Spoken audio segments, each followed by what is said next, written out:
Hi, guys. Welcome back. I hope some of you, or even most of you, have made the jump. Uh, I'm back to talk about another subject, which is the Even latest most of you. Omega Swatch collaboration, the Moon Swatches, the MoonSwatch Speedmasters, and more importantly, I'm going to talk about my utter failure in my mission to San Francisco. Um, Alex, thank you for being here. At least dropping by momentarily. Um, I love you. I appreciate you. Um, Thank you for sharing that. But I really, really, um, I have nothing more to say. I have said everything that needed to be said. My motto now is simply this: I live in the bird brain rent free, but I am moving to a bigger house, right? So I have no time to waste with any of that drama. I have nothing to gain from perpetuating drama. This is a channel that is based around knowledge, friendship, and self improvement, collective improvement, really. It's a channel that is based uh, around the idea of supporting each other so we can make better decisions concerning watches. Um, that's my humble goal. So I have really, really no time and energy to waste um, on talking another person. And in fact, I was thinking I should change the name of my channel because since other channels are doing so much um, concerning me and creating so much content with my name, they can take this name. They can call their channel Lord Time or Hellespont Time or Lord Hellespont V Time, and I will try to find a new name for my channel because I my aim is to talk less and less about myself and more about watches and more um, about what we can learn together from watches and with the help of watches. So let me talk a little bit about what I learned about watches and about myself in this trip. Um, so I actually drove all the way up to San Francisco, and I arrived around, I think, 8 p.m. Just to give you an idea about how absent-minded I was, I had I had the charger of my phone I discovered about half an hour into the trip, but not my phone. And I had my laptop, but not the charger. So that was already a beautiful start to the trip. Uh, and and I said, you know what, road trip, forget about the phone, unplug from the world a little bit, and let's try to focus on the task at hand, which was to line up for the MoonSwatch. I want to welcome to the people, Rick Foss, again, great supporter of this channel from Norway, beautiful country. I don't think I will ever make it there again because it's so expensive. It's expensive. I remember paying substantially more for the hostel there when I was an 18-year-old, right out of high school, even more than Sweden and Denmark. And I was like, what is going on with this country? I hadn't discovered yet how rich and how oil rich they were. Rolly Mania says, great stream, Lord. Thanks. You're most welcome, my friend.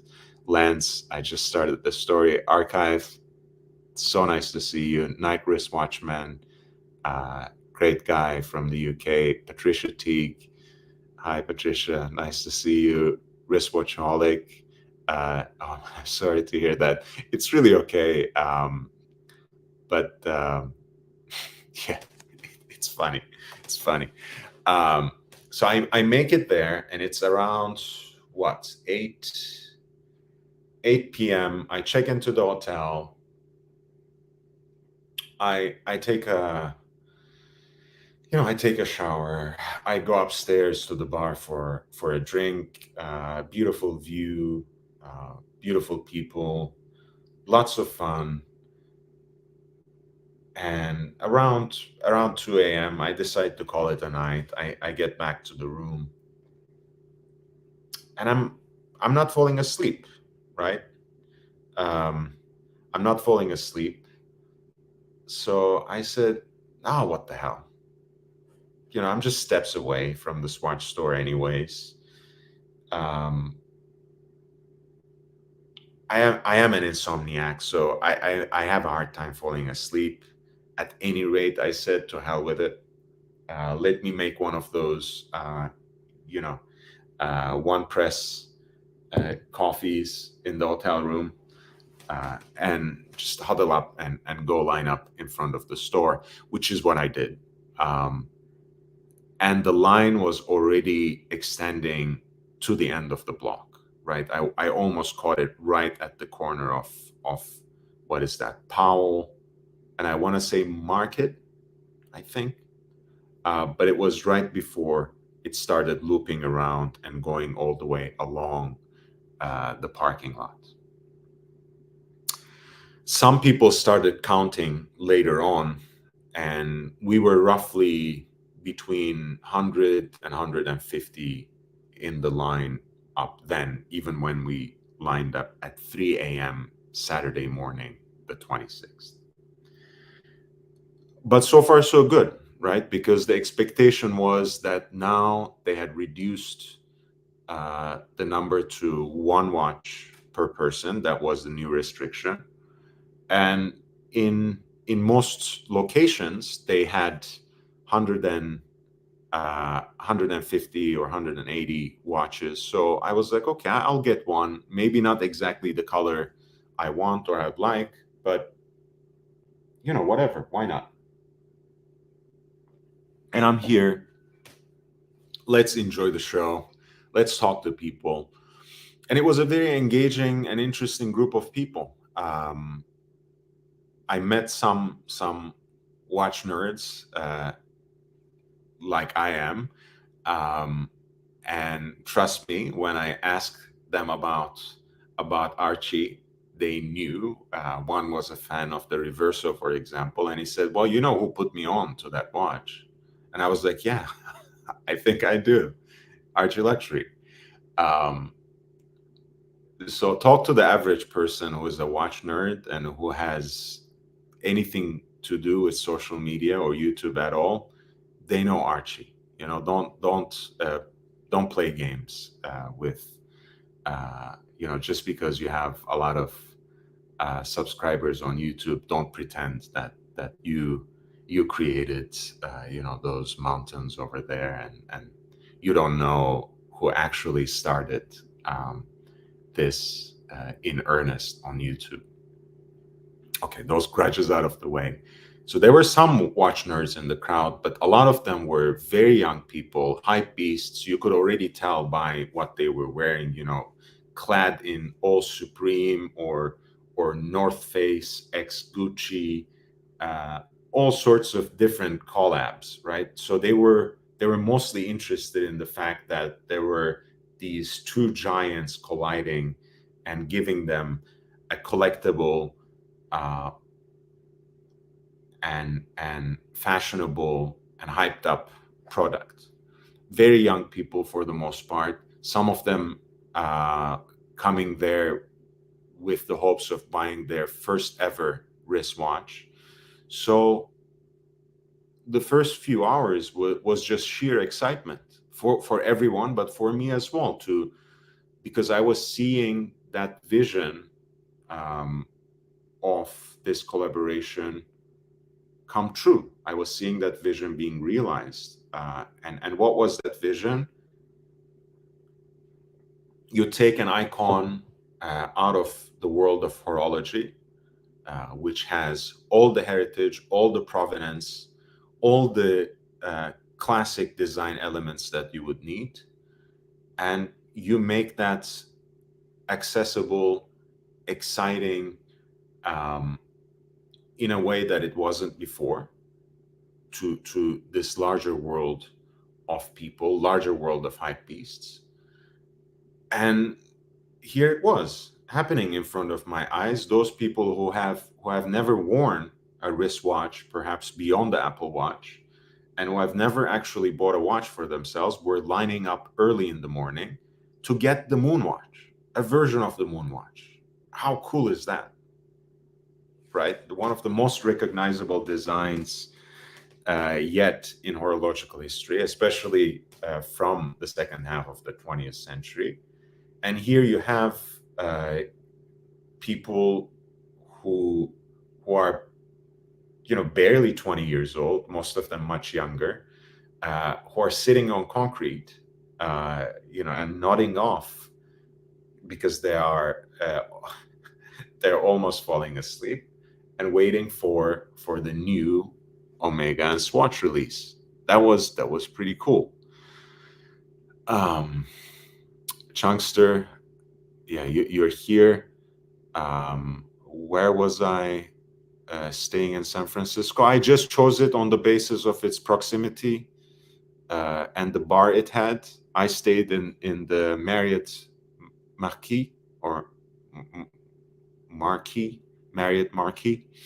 Um, the view, beautiful place to get a drink, and it was just steps away from the Swatch store uh, on Powell Street. Chunkster probably has a better recommendation. This was only my second time in San Francisco, so I would be a horrible guide. Rick Foss says maybe they cut down to like 4 models in the future. I have no idea, and I honestly, from the way things have unfolded, and from all these experiences I've had with the world of watches in the last few years, I don't even know why people take Omega and Swatch at their word when they say, oh, it's not going to be a limited run. They're going to be available and accessible even online just in a matter of weeks. Why does everyone believe them suddenly? I have no clue. Um, Diego says, hype beasts, the worst kind of people, almost make me not want to watch, but if I can find one at retail, I'll give it a shot. Wristwatchaholic, no worry, Diego, it will be available for online purchase with a couple of months. Based on my experience, Wristwatchaholic, why would I believe that? Because here's what happened. We wait, the sun rises, as it always does. So things are getting even better after that downward spiral at certain times of the night where it was getting cold, and I was almost falling asleep on my 2 feet because I was already tired from driving and had gotten not even a single minute of sleep at that night. And one cool thing that happened, and I salute this man from here if he somehow watches this or if it comes across his desk. The guy comes in uh, and parks next to the center of the line with his Porsche, steps out of it, starts taking these big cartons of coffee and 2 big boxes of donuts, and just sets up shop there and starts handing free donuts and free coffee to people. He's wearing a Speedmaster, and he just came there to participate in the fun, to take part in that fair. Um, he was too cool to wait for a watch himself, and I appreciate that. But he wanted to just boost the people a little bit and do something nice for them, because here they were, dozens of watch geeks and hype beasts getting excited about a new Speedmaster release, even though they're not really Omega Speedmasters. But never mind, right? I like watches. Clearly, these people do too. Let me do something nice for them. So, Chris, thank you. That was a beautiful gesture. I think that will remain sort of the highlight of my visit and of my experience of waiting there. So, but things were getting a little better already by the morning because the weather is beautiful, as it usually is in San Francisco. I kind of prefer the more dynamic weather they have there compared to here in Southern California. I like that change in so-called microclimates. And we start standing up. The store is expected to open around 8, but suddenly people start saying maybe they will open at 7. There's some movement in the line, which starts getting longer and longer and starts looping around the block and turning into this long rattlesnake. And the line starts advancing after 7.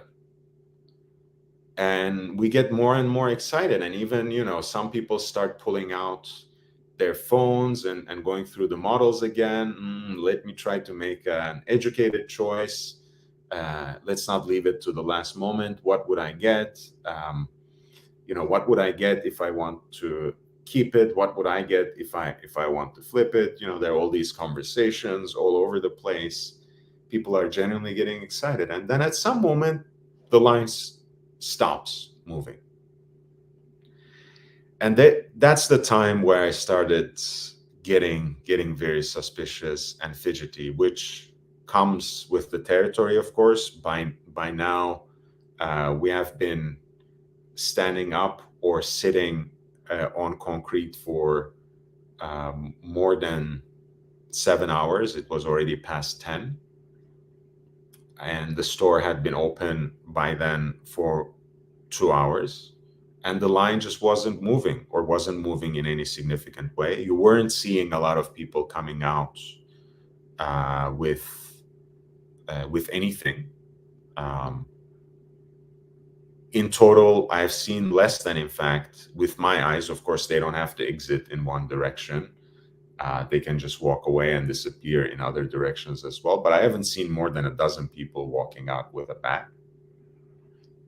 And of course, as the line advances, there are more people who cut into the line from the beginning. So if we were in the beginning 1/30th in the line, now we were 1/50th, 1/60th, and we could see that because once every so often someone would go to the beginning of the line and start counting people.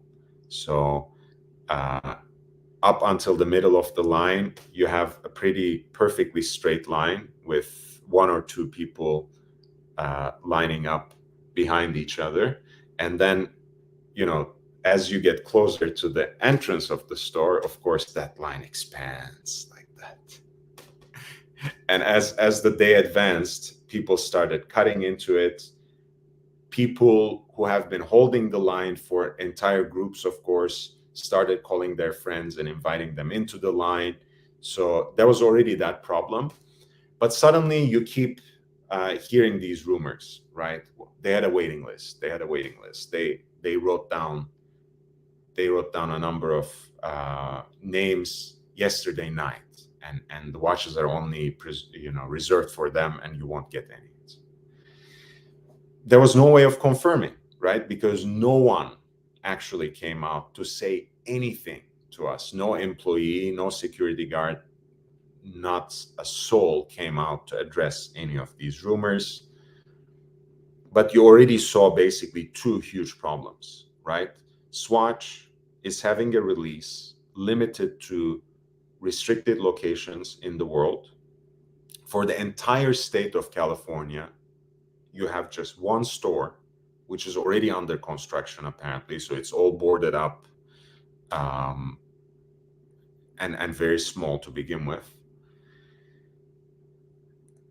But you have that one location, so you had one thing to do and you don't even know how to regulate that. So why restricted locations if you won't have the resources to take care of people, to regulate the line in that one location? There's absolutely no reason, right? Except for torturing people and sending them home empty-handed. Second point, of course, is precisely that. You leave, all they did until just a few days to go was to give us Omega X Swatch 3/26/2022. So until the leak, there was no other information, just the excitement building up, trying to see what Omega or Swatch is going to come up with. Then you have this leak, mostly thanks to Revolution watch and Wacom. Great presentation of the watches, every single model, interspersed with very skillful interviews with Omega and Swatch XX. Beautiful. Now we know what we are waiting for. Now we know what we are getting. Now we know they will go on sale on Saturday. And I understand that industry insiders get this first look. I understand that industry insiders somehow also get sent their own examples. I understand that. But if you make this concerted campaign, direct people's attention to one day and tell them that these MoonSwatches will be available in in restricted locations on that day, why do you turn it into a waiting list? I thought this was the big disruption, right? Where Rolex will be exposed, that Rolex keeps holding back supply and makes people wait for years and years without any hope of securing a real model. How is this different, right? You basically promised us a very unique and accessible release on Saturday, which is restricted to a single store in the entire state of California. And then the day before, you basically made a list of your preferred clients and whoever else could drop their name before closing time on Friday. And then you reserved the watches for them on the next day. And even though I lined up at 3 in the morning, from the very beginning, I had absolutely no chance of getting the watch. And it took until 11, when, of course, they were already afraid of people hitting back at them, where they were already concerned and not ready to take the heat themselves. They called in a police officer.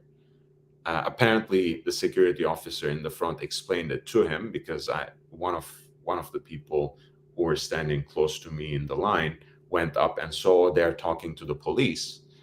And that minute, I understood what was going on.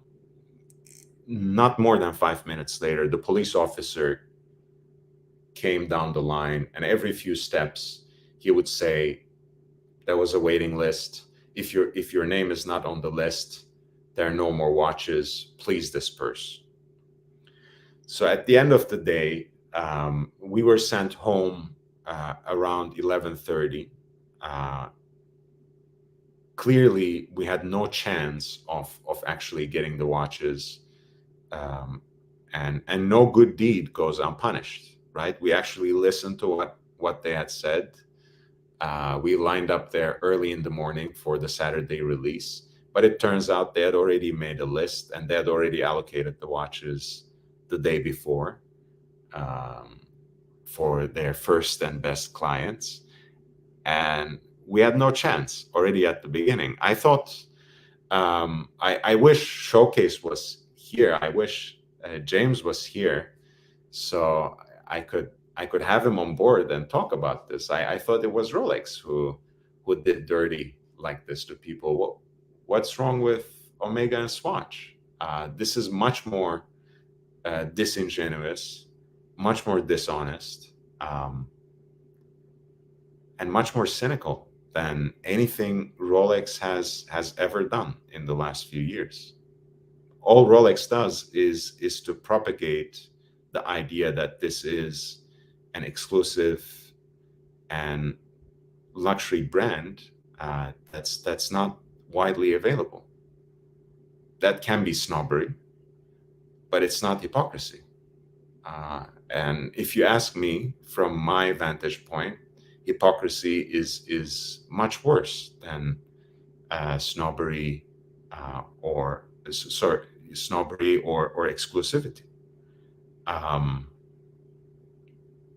and believe me, I do want a world where Rolex is accessible to more people uh, and brings the kind of joy, and that these watches bring the kind of joy that they bring into my life to many, many more. And I think um, certain little pockets of vintage and neo vintage is all we have left to do that, right? And it's still a very high barrier to entry.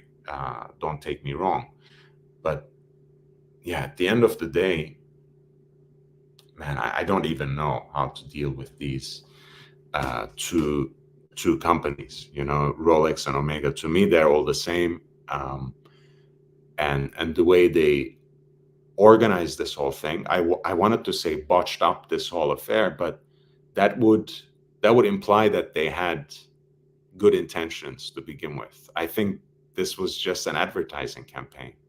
And all we did by standing in that line was to play our minor role in that campaign. And it was perhaps even better to them that we came back empty handed, right? Because it made them cooler and more mysterious.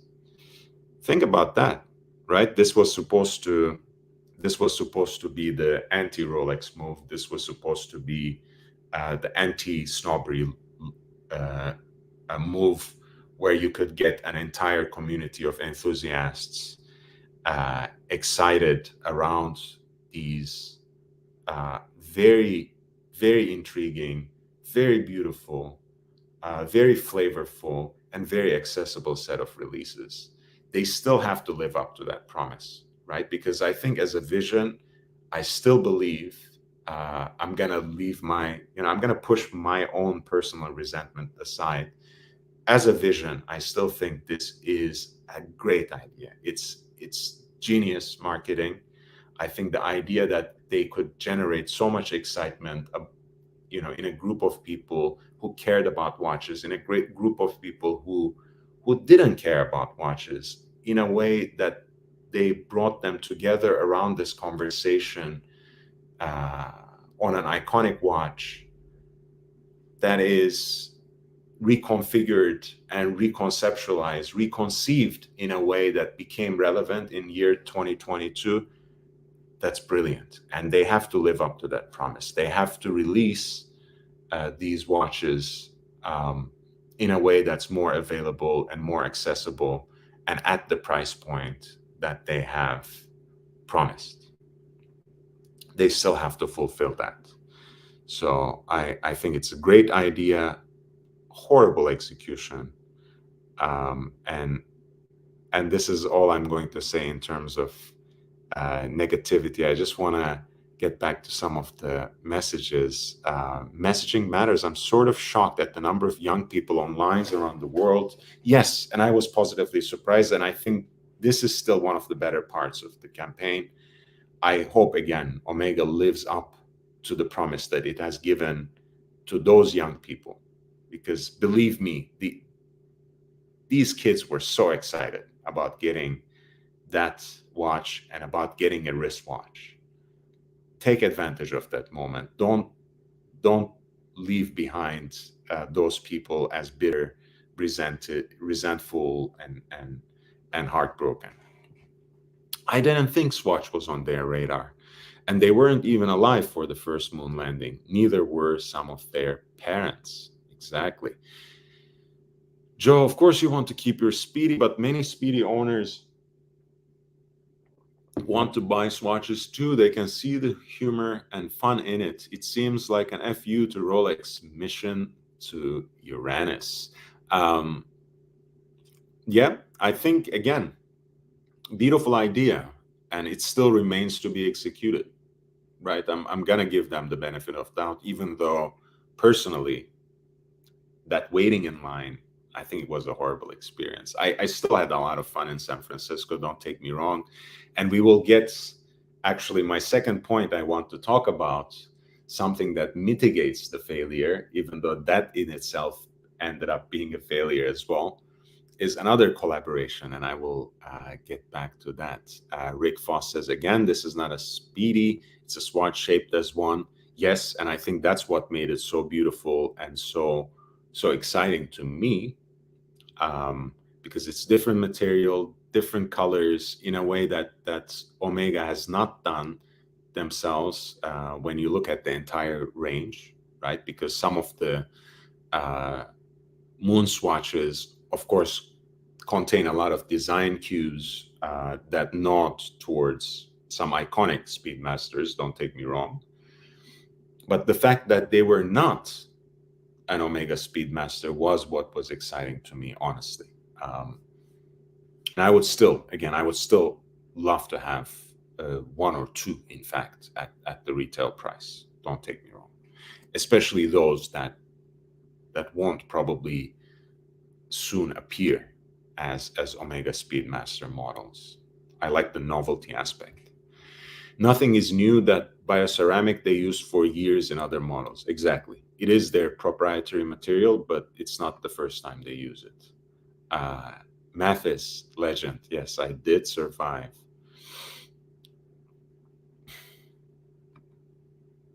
Yeah, I agree. I agree. I think Rolex created the problem that exists. No, no. Rolex hasn't created. I mean, even if we buy into the idea that Rolex implements scarcity marketing as a strategy, where they hold back the supplies in certain models to create artificial demand for them, um, that was a strategy implemented by so many different luxury brands over the years. Hermes and their handbags are a great example of this. I I was actually I was about to laugh, cry myself to death when I was in San Francisco. Of course, I dropped by some of the luxury stores there, Goyard, Hermes, which were right across from each other. And when I was waiting in line at Hermes, which of course took about 15 minutes, um, so a journey in and of itself, a guy came by to ask the security guard for a Birkin, and I was like, "What is going on?" I'm not saying that everyone has to know this, but the fact that people still think after those years that you can actually drop by an Hermes store and walk away with a woman's handbag.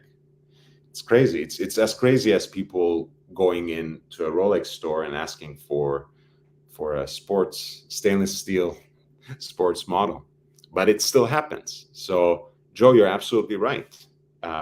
It's those kinds of nasty strategies still perpetuate the kind of demand and interest that they are dying for. But Rolex is not the first, and it's not even the best when it comes to that. I think in the long run, their Rolex is really only hurting itself if it consciously implements this sort of strategy. And I really don't believe that's that's something they devise in in their headquarters. I think it's an accumulation of a lot of um, choices that are made all the way down in the hierarchy, and it's mostly the authorized dealers that create this sort of shortage because they would rather sell a dozen watches to their preferred high rolling uh, customers than one watch to someone who may or may not come back for the second. It is what it is, right? And who knows if that's the right thing for the brand. I can't dictate that. I'm not that level of executive at that kind of brand. So who am I to say? But to me, I don't know. My dad had one Rolex. He never needed a second one. I have 5. Do I need any one of them? I don't. But see how things can develop in one generation, right? And honestly, I think it is short-sighted to just supply watches to people who buy so many and wear so little of them, right? I know I'm stereotyping to a certain extent, but that is a certain kind of creature we started seeing more and more frequently in the world of watches. People who buy watches purely as investment and lock them away in the safe for the most part. And to me, more than anything else, they're cheating themselves. They're cheating themselves of the enjoyment they can get from wearing those watches on a daily basis and making them part of their lives. Because that's what distinguishes watches as an investment, if they're investment, from any other thing, right? You cannot wear a gold bullion on your wrist. You can't even wear your luxury sports car, or you can't even use a luxury sports car, even if you have a full garage of them, as much and as efficiently and as joyfully as you can use your watches, even if you have 2-3 watch boxes of them. You can just slap one on the wrist for a few hours and you will still get something out of it, right? That's why a wristwatch can be such a particular segment of investment in a way that combines value and enjoyment in a unique way. It's just different. Night Diver says, glad you survived the MoonSwatch apocalypse. Absolutely. Does anyone know where Swatch marketed the release? I think it was mostly online and on social media. I do have Cash App. This is where I am on Cash App and PayPal. PayPal is lordhellesportv@gmail.com. Cash App is $LHVVV. Was Mike the Snake with you? I'm getting to that. Given that Omega has been criticized for too many special editions, 007, Snoopy, isn't this another? You might say that. I think I would think a little differently. I think if Omega is exposed for anything, but this shouldn't have been a secret to many in the watch hobby, in the Archiverse, Omega is Swatch Group, right? Omega is, yes, they have their autonomy as a brand, but ultimately they have to go with what their corporate overlords dictate to them. So Swatch wanted to use Omega's brand name and their most iconic watch in this particular way. Swatch wanted to leverage Omega's MoonWatch for their own benefit, first and foremost. And I think this move will benefit Swatch over the long term more than it will Omega, but that's another debate altogether, and we can talk about that at a later date, perhaps as part of another live stream where I will focus on Omega's brand identity. But yeah, ultimately, I think the only thing that this exposed was how beholden Omega is as a brand to the commandments, and strategies of the Swatch group. They can't make any decisions on their own. So anything else they have done previously, you can take it to the Swatch group, because ultimately they signed off on it, and they probably were behind it, in fact, more than just being passive participants in the whole affair. Rick Foss, they got just what they wanted, PR and hype around both brands. I agree completely. Swatch traditionally has been a young person's watch. Yes, yes. Except in this day and age, many young people don't wear watches or wristwatches any other than the Apple Watch. And I think this will be very good for Swatch, especially if they can provide the supplies they promised for regaining a good chunk of that market. Now these kids know the Omega name and will remember it as they become successful in life, future clients. I hope so. I hope so.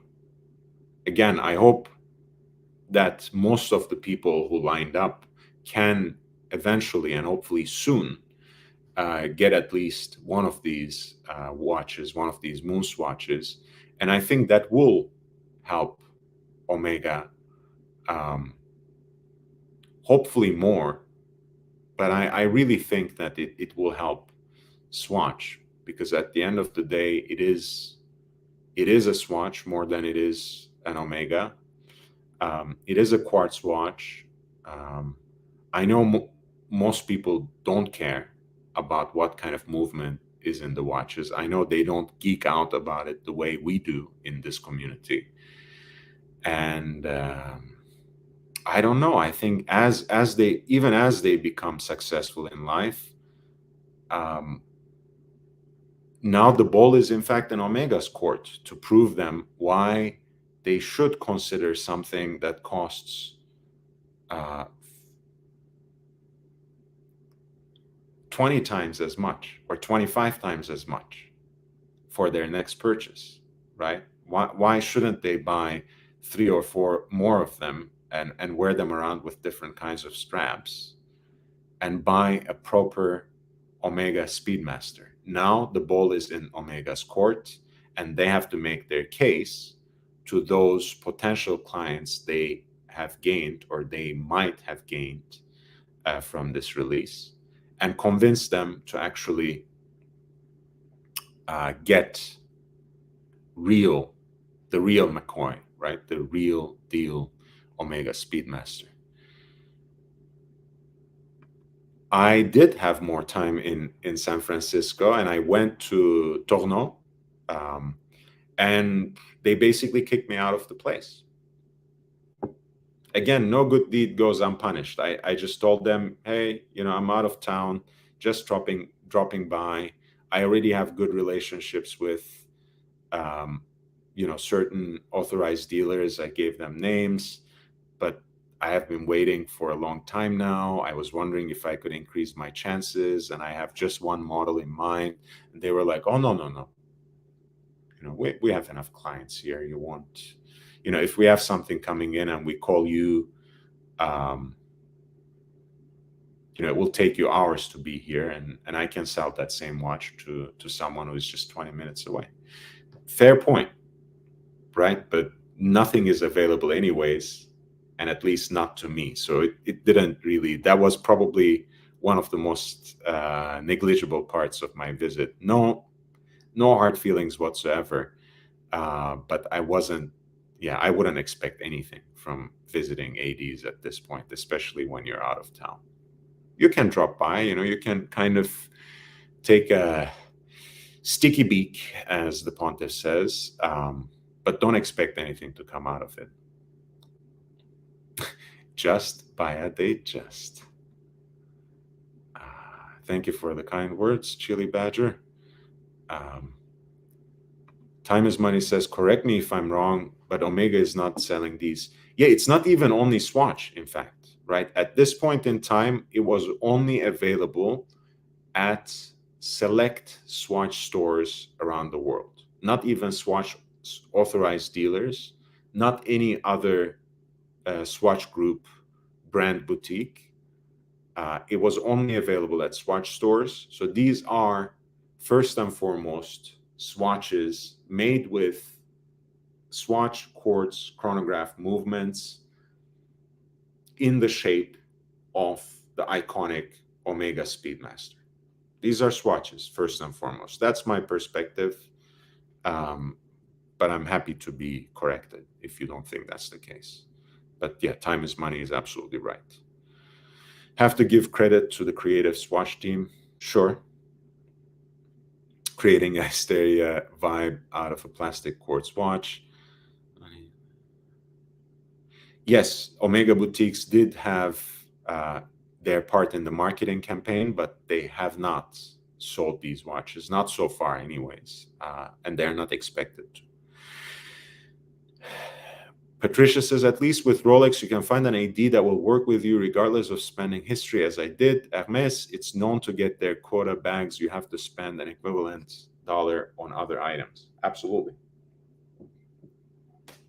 Absolutely. And again, for those of you who suggest the way out of the Rolex conundrum, that they establish their own brand boutiques, look at Hermes. You know, if that's the strategy that they consciously follow, the scarcity marketing, Rolex establishing their own boutiques will just put more money in their coffers rather than the pockets of authorized dealers and gray market dealers. That's the only thing it will change, unless it comes with a different model of production and distribution as well. Moritz says, kind of makes you wonder what Swatch's market position will be in the future if the name Omega isn't on their dial. Why would anyone want it? I don't know. Swatch has by now, Swatch has its own legacy and place in the horological market, to be honest. You know, forget about Swatch Group, but there are a lot of Swatch collectors. There are people who collect quartz watches. And Swatch is really based more and more on these ideas of limited editions and limited productions that have like a thematic connection to a place in the world, to another brand sometimes, or to a movie, to a cultural event. So this is not much different for them, and they will continue to be desirable to people who are interested in other swatches. But let's not, make no mistake, they have been trying to reach to the more serious watch collectors and enthusiasts. You know, they came up with System 51, their automatic watch, first in plastic cases, and then in metal cases, and now the Omega collaboration. So clearly they're trying to gain a slice of this pie as well. It remains to be seen, though, as you said, Moritz. Archive says, it left a bitter taste in my mouth. Same here. It wasn't even available in my country. The idea that I couldn't have gotten it without going to another nation has turned me off. Mo, hello. Nice to see you here. Mo, welcome to the channel. Lord, do you think Swatch will flood the market with these online soon? Actually, I hope so, but just personal. Forbin says the ball is in Omega's courts. No, Omega's court, I wanted to say, but not. That's a nice pun. You're not reaching, actually, Forbin. The youth grab for this watch is kind of like the fervor in sneaker trading. There were guys and girls on either side of the line, and I kept hearing these conversations. In addition to people watching, that's one of my favorite things when I'm in these places. And they were already trying to match these with the latest pair of sneakers that they got. You know, I got an Air Force One in this shade of blue. I think this would go really well with that. So that's exactly what happened. And I think partly that's what Swatch was aiming in the first place. Yeah, messaging matters at 260. I hope so too. The plan has to be to produce millions if supply chain allows. Mo Shurafa says, I love talking about Rolex. You have come to the right place. We always talk about Rolex and hardly about anything else. Too bad this time we mostly talked about Swatch and Omega, but I hope you can forgive us about that. But no, I mean, we love talking about watches here, but we end up talking about Rolex usually because the pontiff has drilled it into our brain, right? When you get screamed at by your respectable elders for years with Rolex and steel stunners and stuff like that, that's what you all think about. And yeah, we will have to be re-educated to step out of it. And who would want that? Yeah, Wristwatchaholic says, I was surprised when World of Watches of Switzerland at Wynn offered me a stainless steel Rolex without purchase history. My damn local Rolex AD hasn't called me yet, though. Yeah, again, there are these stories. So don't hesitate to peek into the local AD when you travel somewhere. Don't expect anything to come out of it, but it is what it is. They are advertised on the Omega website. Yes, some boutiques had that big box of the collection that held all the 11 watches. Rick Foss says, no Swatch shop in Scandinavia. Nearest was in Germany. Guess they don't care about us primitive Vikings. Pardon me, time is money. I was gifted a Snoopy Swatch not long ago. Imagine if they made a Snoopy MoonSwatch. Oh, I think that will alienate a lot of collectors. Next MoonSwatch will be Snoopy. Wristwatchaholic prophetically states, messaging matters. Swatch reportedly faces competition from smartwatches. Yes, this may be a creative attempt to fight back. Smartwatches perform their functions, but they have no soul. That's a very good point. That's a very good point. Remember that Swatch comes from second watch. Of course, maybe the fact that they are based in Switzerland has something to do with that naming as well. But I think they always fall into that niche that tries to then carve out a bigger space from that. So I would also say, from the perspective of someone who feels strongly about mechanical wristwatches, that they have lost that secondary place to smartwatches these days, and they have to take certain risks and recruit, in fact, some of us who feel very strongly about wristwatches and join forces with us to push back against smartwatches.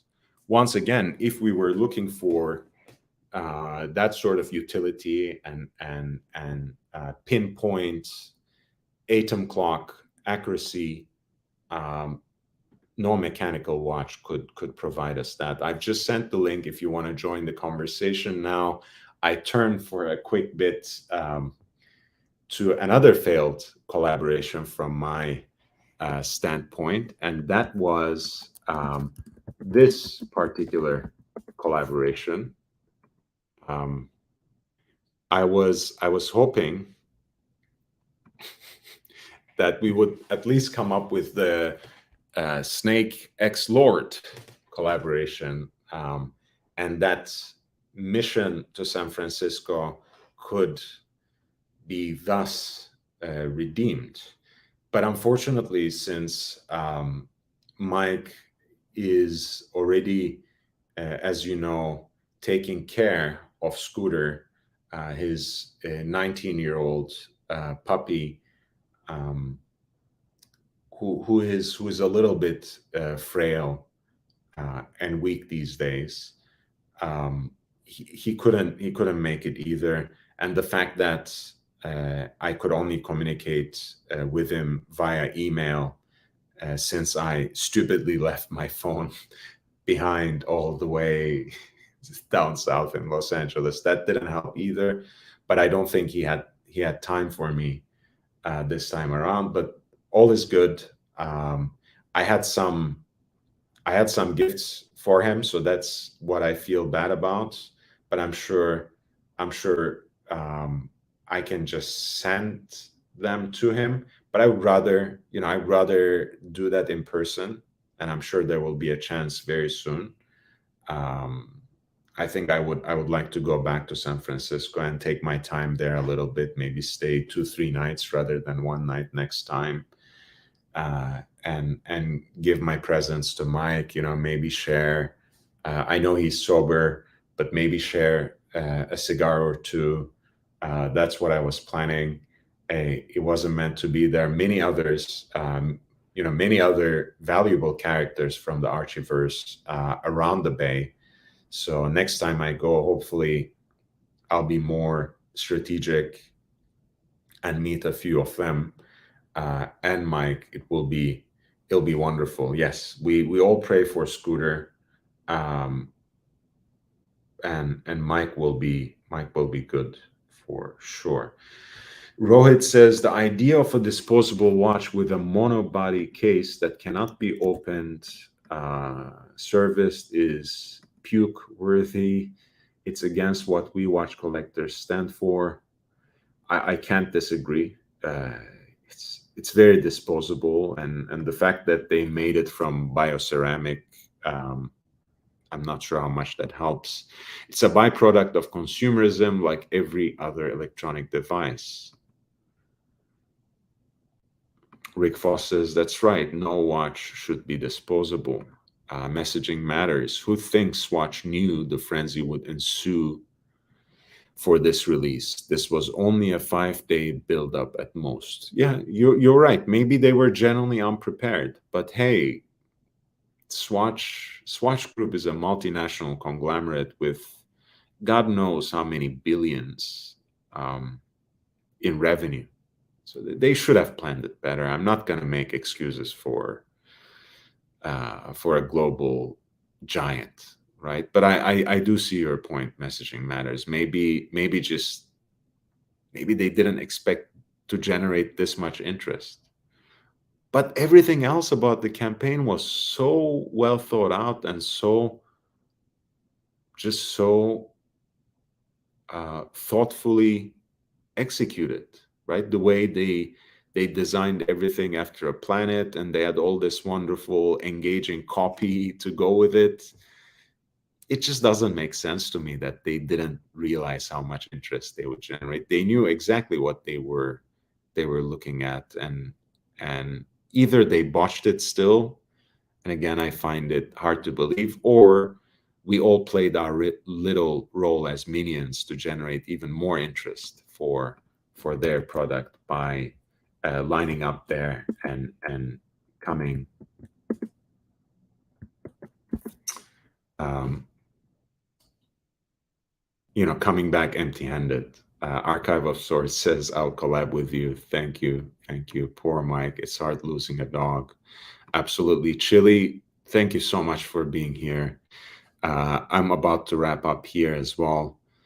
And yes, you should always, with or without the ranch guys, you're all welcome.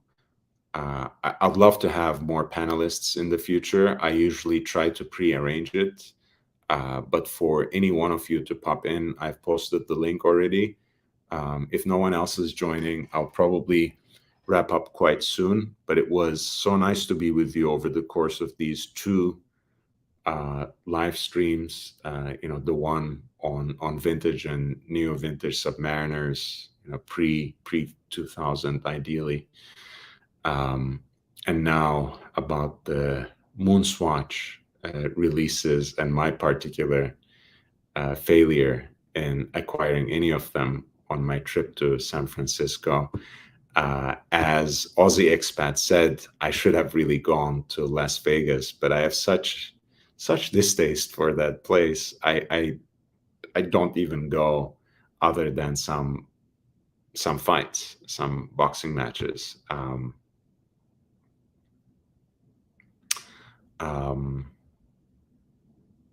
Yeah, but I will, unless the pontiff, like, well, even if the Pontiff is coming to Los Angeles, I think I will still go to Vegas as well for that meet. But I wasn't gonna go for the MoonSwatch.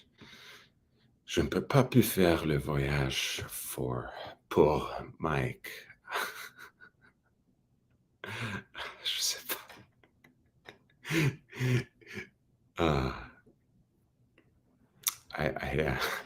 But I think I'll organize a nice little trip at some point, and I think if we arrange it carefully, we can bring Mike out along with other members of the Archie luxury community, along with other characters from Archieverse, and we can create something positive from San Francisco for all of us and for Mike, I think. Time is Money says, you did a wonderful job taking care of both your stream and the Pontiff. Yeah, I mean, I kind of neglected this channel, but no regrets whatsoever. It was a great privilege, wonderful opportunity for me to host the show.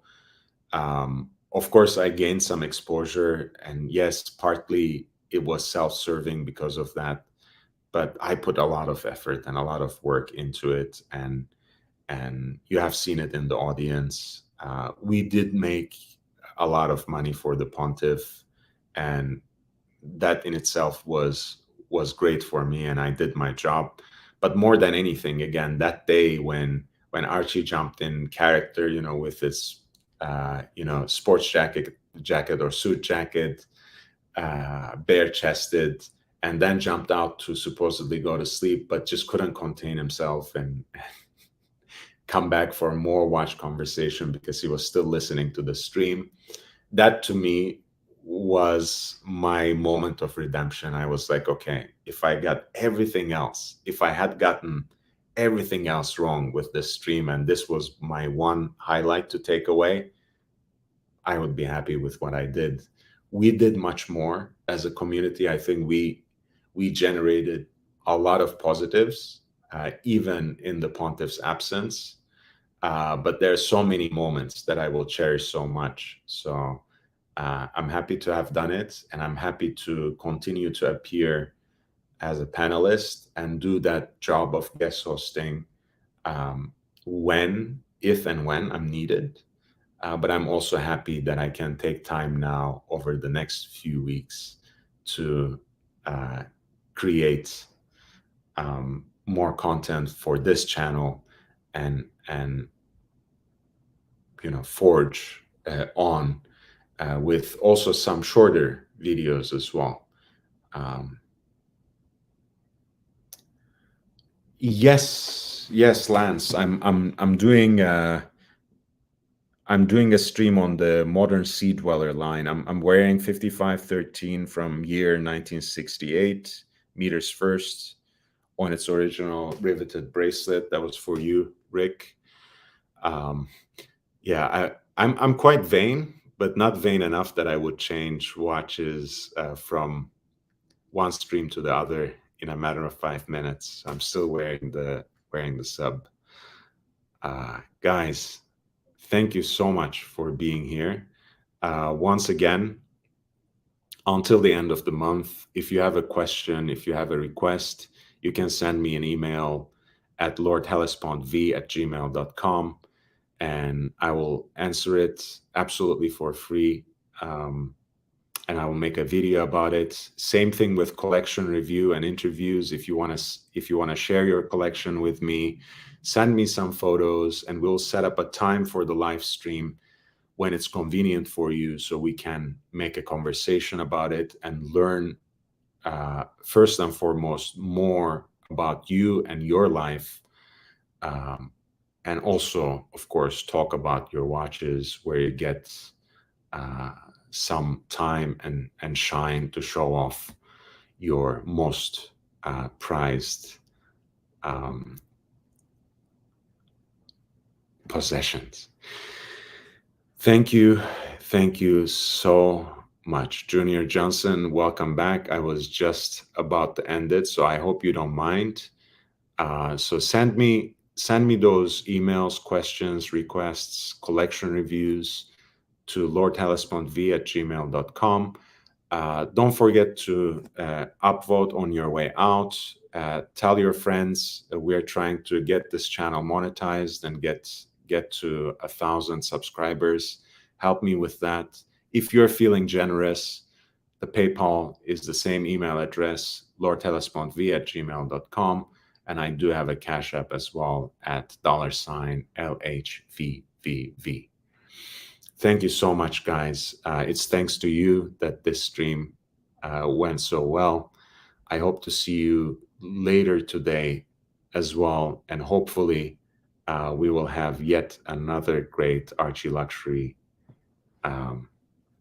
live stream in a few hours. Justin, thank you so much for dropping by. Guys, like, subscribe, and tell your friends. I can't wait until the next live stream. Take care.